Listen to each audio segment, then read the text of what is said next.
મારું નામ યુગમ છે અને આજે છે 100 ડેઝ ઓફ બ્લોગિંગ ચેલેન્જનો દિવસ નંબર 3.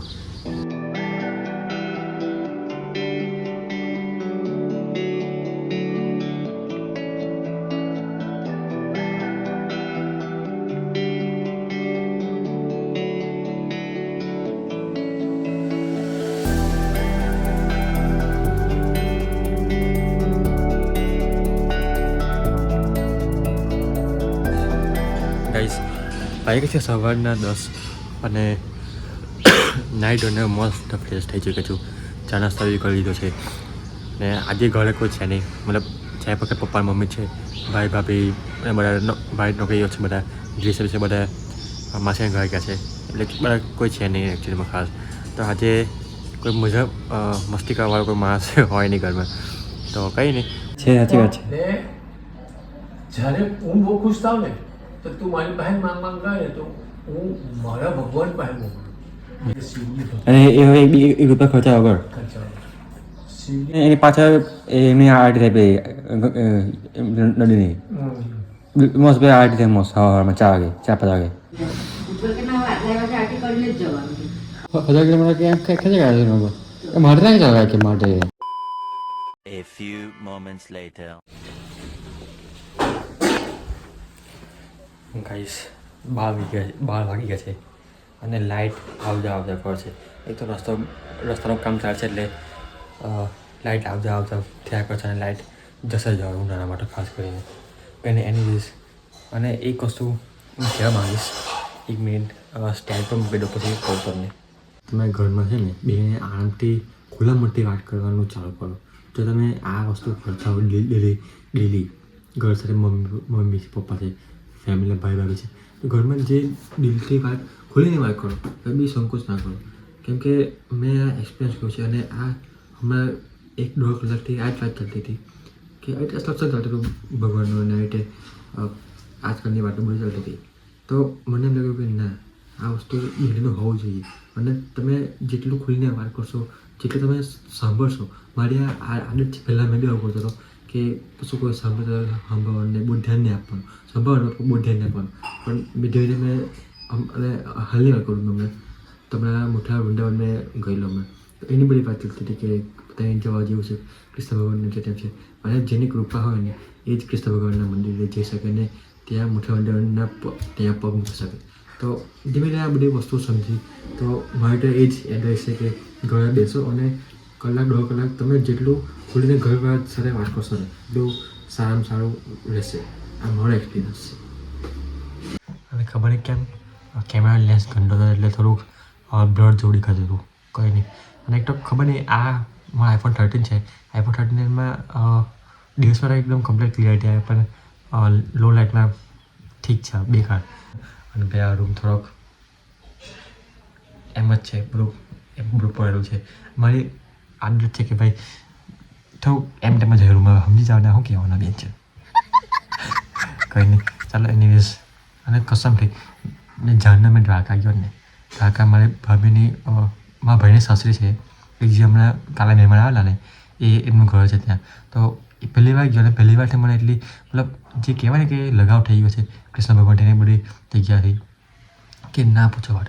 અને તમે બી એકવાર ખાલી દ્વારકા છે કે મોટા વૃંદાવન એકવાર ખાલી જજો, એકવાર ખાલી તમે ત્યાં જઈને આવ્યા ને પછી તમે કહેશો કે ના ના યાર શું વસ્તુ છે જબરજસ્ત. અને મેં અહીંયા જોડે કે વાત કરું છું, અહીંયા જોડે વાત કરવા છે, લુકિંગ લંડન ટોકિંગ ટોક્યો.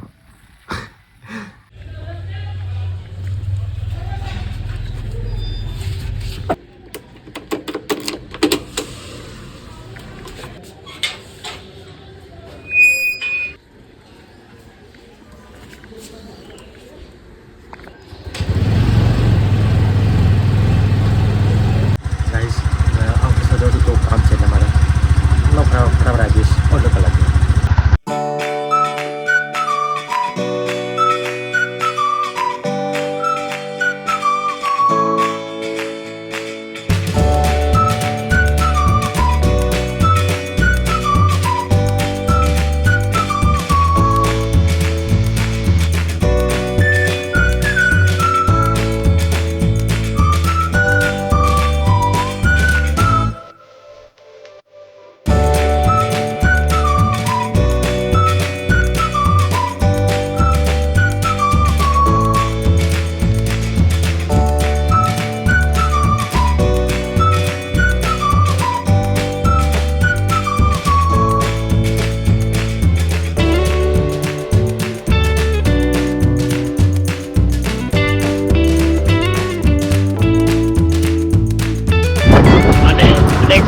રસ્તા ભૂલી ગયા છે પણ એ ગાડી માટે ગાડીને રસ્તા થોડો ભૂલો છે એમાંથી અને બીજા સીટમાં છે નહીં તો એમાં જમવા કરી ગયા ઉનાળામાં બસ એટલે એ રાખા પણ અને રૂમમાં છે પણ લોન કરવા માટે રૂમમાં નહીં બેઠો આગે કાન પાંચ જઈ અને ગાઈઝ આ છે બહુ ફેમસ કેબલ બ્રિજ તમને ખબર જ હશે નહીં ખબર તો મેં તમને કહી દીધું સૌથી પહેલાં કેબલ બ્રિજ બહુ જ મળેલો માં જ ખ્યાલ પછી ખબર નહીં અને અનેક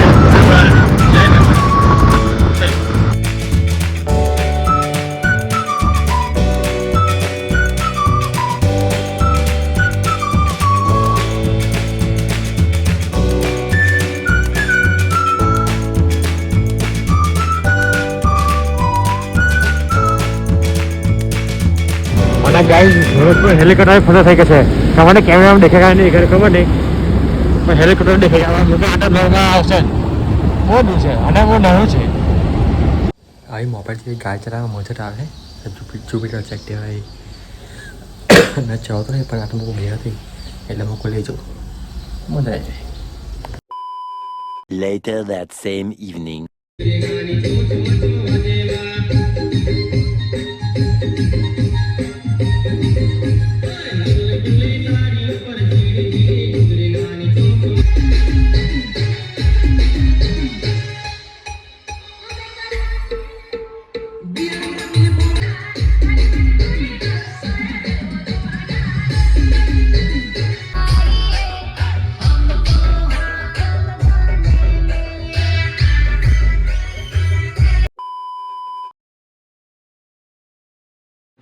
ભાઈ અત્યારે લાગે છે સવારના 5 નહીં 6 વાગ્યા છે 6 વાગ્યા છે દેખાડો ના દેખાડતો દેખાડ દો જો બોલોન જાવ છે બા